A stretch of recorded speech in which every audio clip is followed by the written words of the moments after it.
کیا پوچھے بغیر دے سکتے ہیں، کیا چوری چوری دے سکتے ہیں، کتنا دے سکتے ہیں، کیا دے سکتے ہیں، یہ سب مسئلے یہاں حل ہو رہے ہیں اگر آپ ان حدیث کو اصولی طور پر سمجھ لیں.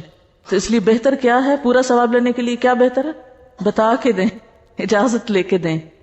لیکن ہر وقت اجازت بھی مشکل ہوتی ہے، تو ایک دفعہ طے کر لیں کہ ہم جو کھانا کھائیں گے اس میں سے فلاں رشتے دار کو بھی روز بھیجیں گے، یا فلاں کو بھی دیں گے، یا مہینے میں اتنا راشن کسی کو دیں گے، یا فلاں بچے کی فیس دیں گے. اگر دونوں باہم مشورے سے چلتے ہیں، ایک دوسرے پر اعتماد کرتے ہوئے چلتے ہیں، تو اس میں نہ صرف یہ کہ صدقے کا ثواب زیادہ ہو جائے گا، بلکہ باہمی اعتماد کی وجہ سے گھر کی فضا بھی زیادہ بہتر ہوگی. اور اگر شوہر شک کرے کہ پتہ نہیں بیوی کس کو دے، اور وہ تجسس میں رہے، کہے کچھ بھی نہ بے شک، تو یہ اوور آل صورتحال کو بھی تو بگاڑنے والی چیز ہے. تو ایک شرط کیا، غیر مفسدت ہے، بگاڑ کی نیت نہ. دوسری بات یہ کہ باہمی رضامندی اور اجازت. اب بہت سی عورتیں کہتی ہیں ہمارے شوہر تو پھر کبھی بھی نہیں مانیں گے، اس طرح تو پھر ہم کبھی بھی کچھ نہیں کر سکتے. تو بات یہ ہے کہ آپ کو کس چیز نے صدقہ کرنے پہ اکسایا، آپ میں یہ شوق کیوں آ گیا جو شوہر میں نہیں آیا اب تک، وجہ کیا، آپ کیوں صدقے کے شوقین ہو گئے اور وہ کیوں نہیں ہیں. آپ کو پتہ چل گیا، ان کو پتہ ہی نہیں ہے. میں سمجھتی ہوں اگر ہم ایز اے فیملی گیدرنگ بھی بیٹھ کے کبھی شیئر کریں آپس میں ان احادیث میں سے ایک ایک تھوڑا تھوڑا، تو آپ دیکھیں گے کہ ساری فیملی اکٹھے مل کر ایک نیکی کے کام میں حصہ لے سکتی. ہر پروجیکٹ میں سب شیئر کر سکتے ہیں اور اس میں زیادہ خوشی ہوگی بنسبت اس کے کہ آپ اپنی راہیں الگ کر کے چوری چوری کام کرتے رہیں اور شوہر کو کچھ خبر نہ ہو. کیا فائدہ ایسے کام کا. اور دیکھیے کہ بہت سارے کام جو گھریلو زندگی میں ہوتے ہیں نا، ان میں بے وجہ بھی پوچھنے کی ضرورت نہیں ہوتی. اب شوہر نے آپ کو ایک عمومی اجازت دے رکھی ہے، آپ کرتے رہیں تھوڑا بہت غیر مفسدت اللہ. کیونکہ اگر آپ ہر قدم پہ کھڑے ہو کے پوچھنے لگ گئے وہ باہر فلانا ہے میں دے دوں، ہو سکتا ہے اس کا موڈ اس کو خراب ہو کے خبردار جو دیا اور آج کے بعد دیا، یہ غیر ضروری سوال ہوگا اور غیر ضروری طور پہ معاملہ بگاڑنے والی بات ہوگی. یعنی بعض خواتین پھر اس درجے کی ناسمجھ ہوتی ہیں کہ وہ غیر موضوع مقام پر شوہر کو نالاں کر کے اپنی اجازتیں اور اپنے رخصتیں سب ختم کروا لیتی ہیں. ہر عورت کو یہ معلوم ہونا چاہیے کہ اس کے شوہر کا نمبر کیا ہے جہاں سے اس کا باکس کھل سکتا ہے. یعنی جیسے اٹیچی کیس ہوتے ہیں نا تو ان میں لاک ہوتے ہیں نمبر والے، تو اگر آپ کو نمبر پتا ہو تو آپ 1 سیکنڈ میں کھول سکتے ہیں.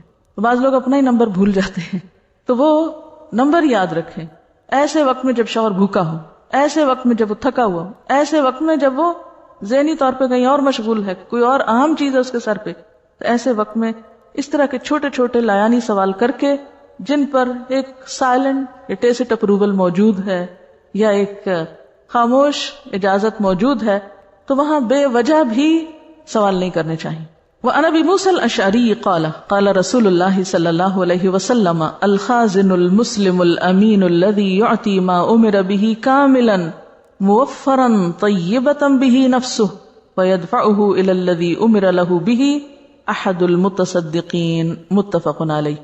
عن ابی موسیٰ الاشعری، ابو موسیٰ اشعری سے روایت ہے، قال کہتے ہیں قال رسول اللہ، فرمایا رسول اللہ صلی اللہ علیہ وسلم نے، الخازن المسلم الامین، مسلمان امانت دار خزانچی، الذی وہ جو، یعطی دیتا ہے، ما امر به جس کا اس کو حکم دیا گیا ہے، کاملاً پورا مکمل یعنی حکم کے مطابق، موفراً پورا پورا، طیبتاً به نفسہ اپنے نفس کی خوشی کے ساتھ، فیدفعہ تو پھر دیتا ہے ادا کرتا ہے اس کو، الی الذی اس کی طرف، امر لہ به جس کا اس کو حکم دیا گیا ہے، احد المتصدقین تو وہ 2 صدقہ کرنے والوں میں سے ایک ہے، برابر کا شیئر ہے اس کا، شراکت داری ہے اس کی اس تجارت میں.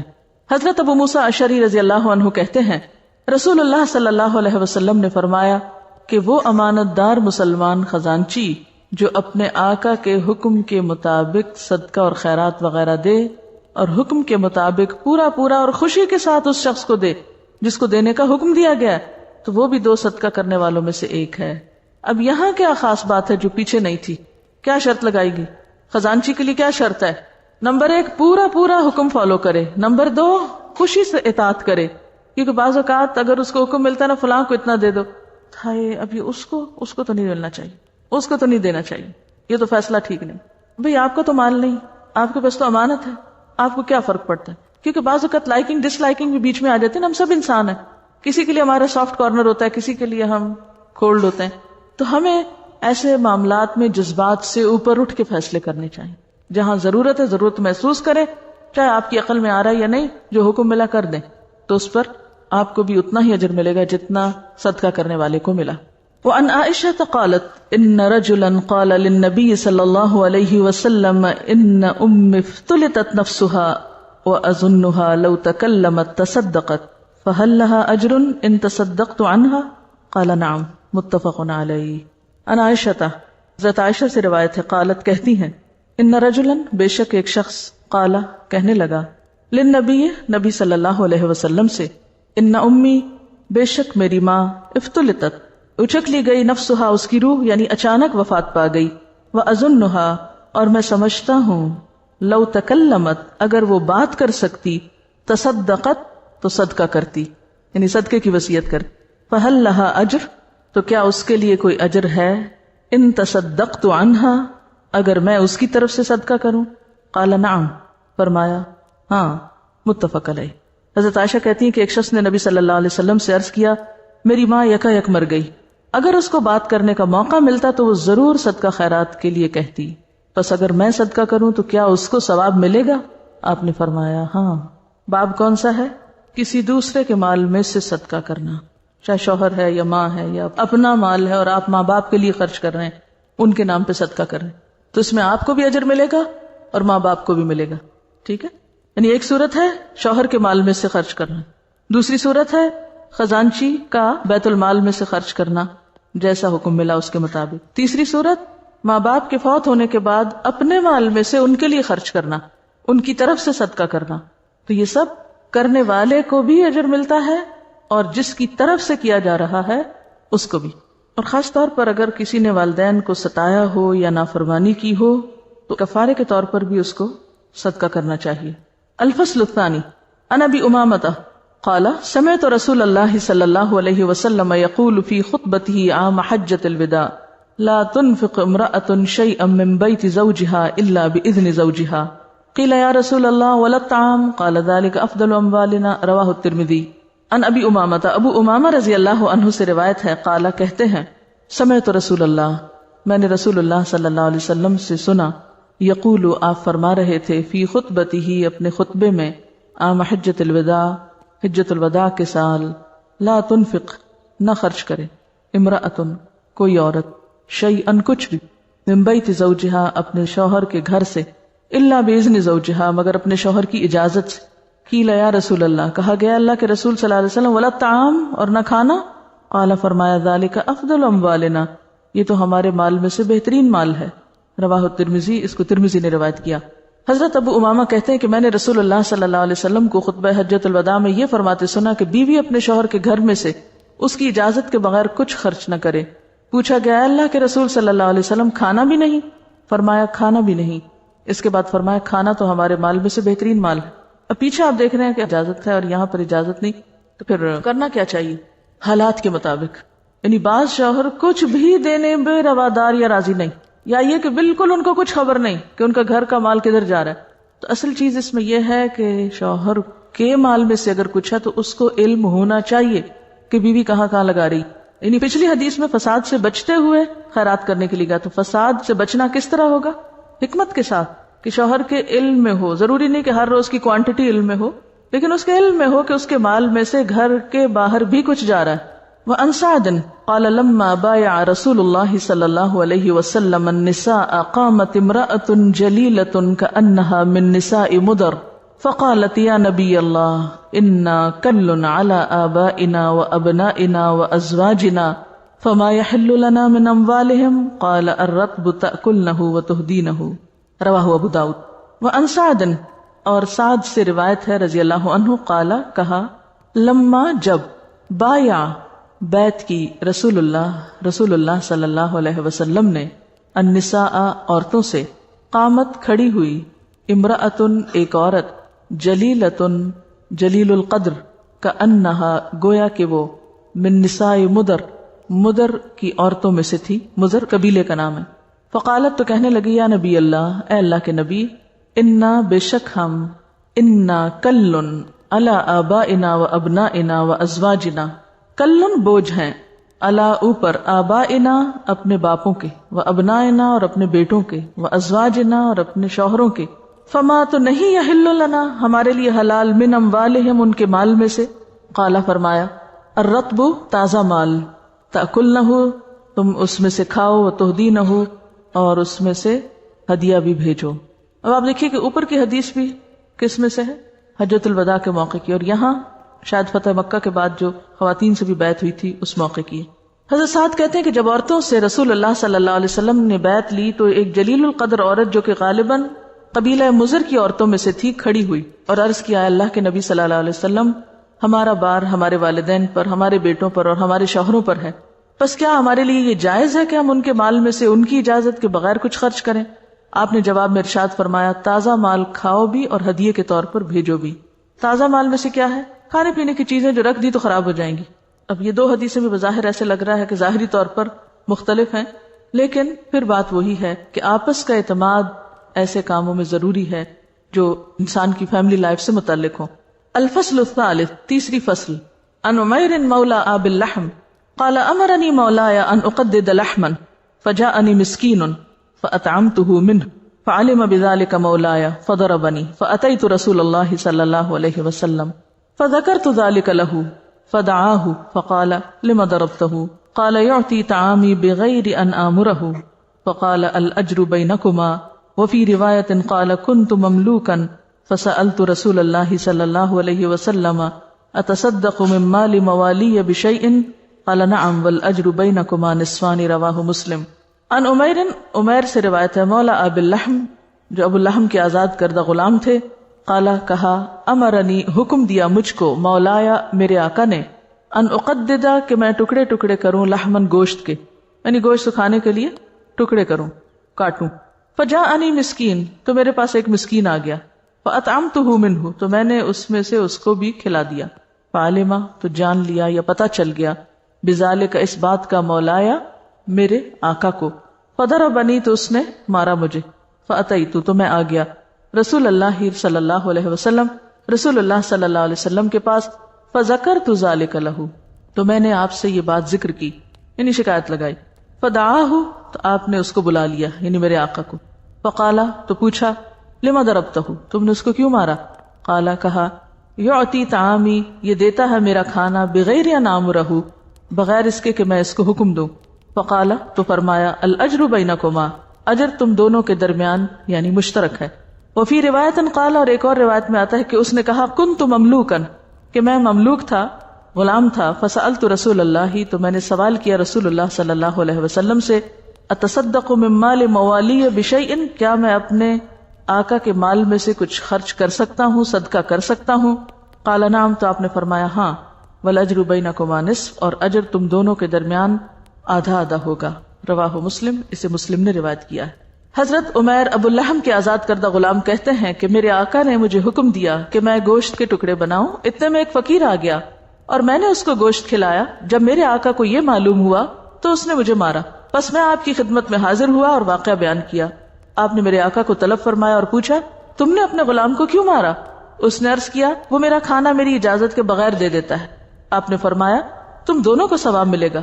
ایک اور روایت میں یہ الفاظ ہے کہ عمیر نے آپ سے دریافت کیا، کیا میں اپنے آقا کے مال میں سے کچھ خرچ کروں؟